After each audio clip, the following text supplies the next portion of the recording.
Soya milk की production के लिए एकिन फूड्स NARC से ऑर्गेनिक और नेचुरल तरीके से उगाए गए सोयाबीन्स लेकर अपनी रॉ मटेरियल स्टोर में स्टॉक करता है।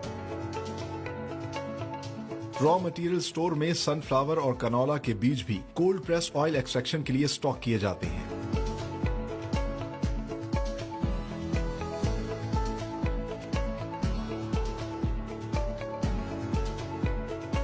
सोया मिल्क बनाने के लिए सबसे पहले सोयाबीन के बीज को स्क्रीनिंग मशीन से साफ करके 8 घंटे साफ पानी में डुबो कर रखा जाता है, जिससे सोयाबीन न सिर्फ नरम हो जाता है बल्कि सोया मिल्क की प्रोडक्शन भी बेहतर होती है।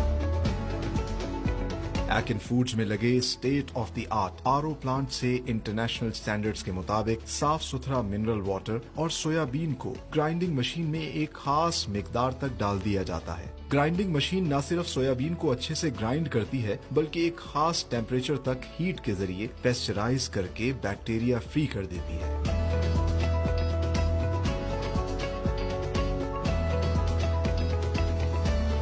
गरम गरम तैयार सोया मिल्क को छाननी लगाकर एक कंटेनर में अलग किया जाता है, जहां सर्टिफाइड फूड टेक्नोलॉजिस्ट इसकी क्वालिटी और टेम्परेचर को चेक करते हैं। दूसरी जानिब छाननी पर सोयाबीन का ड्राई पल्प जमा होता है, जिसे ओकरा कहा जाता है। ओकरा से बड़ी तादाद में हेल्दी बेकरी स्टफ तैयार किए जाते हैं, जिसमें मजेदार कुकीज और केक्स सरे फहरिस्त हैं।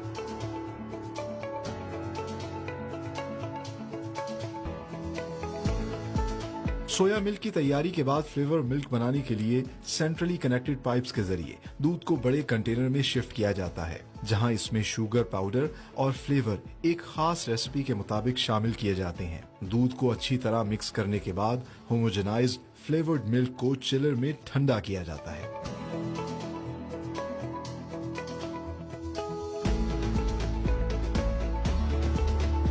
सेंट्रली कनेक्टेड पाइप्स की मदद से फ्लेवर्ड मिल्क को फिलिंग मशीन में पहुंचाया जाता है, जहां स्पेशल फूड ग्रेड बॉटल्स में मशीन ऑटोमेटिकली दूध को बॉटल्स में फिल करती है।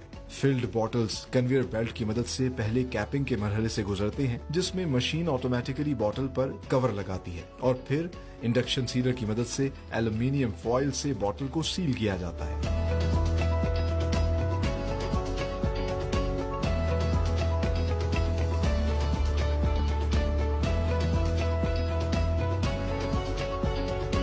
तैयार बॉटल्स को एक टैंक में रखकर स्टेरलाइजिंग मशीन में मखसूस वक्त तक हीट दी जाती है।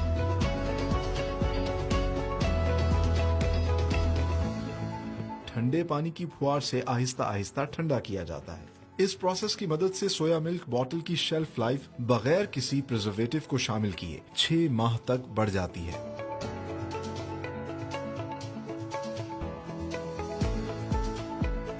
आखिर में रैपर को बॉटल्स पर चढ़ाकर हीटिंग मशीन से गुजारा जाता है, जिसके बाद तैयार बॉटल्स को डब्बों में पैक कर दिया जाता है।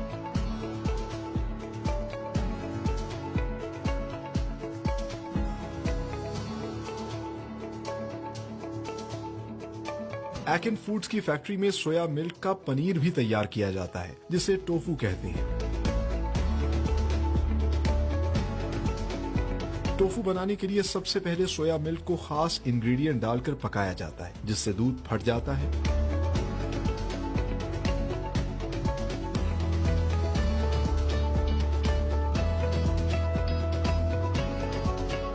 इस दूध को एक मशीन में मलमल का कपड़ा रखकर प्रेस किया जाता है, जिससे वाटर कंटेंट अलग हो जाता है और टोफू बाहर आ जाता है।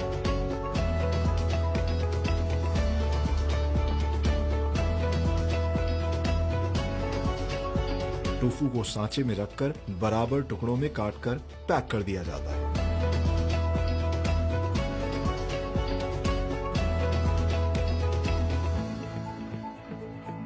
एकिन फूड्स सनफ्लावर, कनोला और सोयाबीन के बीजों से कोल्ड प्रेस ऑयल भी एक्सट्रैक्ट करता है। इस मरहले में सबसे पहले बीज को सफाई के लिए स्क्रीनिंग मशीन में डाला जाता है, जो डस्ट पार्टिकल और कंटामिनेशन को बीज से अलग कर देती है। साफ बीज को रोस्टर मशीन में डालकर रोस्ट किया जाता है, जिससे बीज का मॉइस्चर खत्म हो जाता है और ऑयल बेहतर निकलता है। आखिर में इन बीजों को स्पेशल ऑयल एक्सट्रैक्शन मशीन में डालकर ग्राइंड किया जाता है, जिससे एक तरफ कोल्ड प्रेस ऑयल निकलता है तो दूसरी तरफ बीज का वेस्ट निकलता है, जो जानवरों की खुराक के तौर पर भी इस्तेमाल होता है। कोल्ड प्रेस ऑयल को बॉटल्स में फिल करके पैक कर दिया जाता है। इस तरह एकिन फूड्स सोया मिल्क और दीगर ऑर्गेनिक प्रोडक्ट्स तैयार करके पाकिस्तान भर में सप्लाई करता है with the proud tag of made in Pakistan.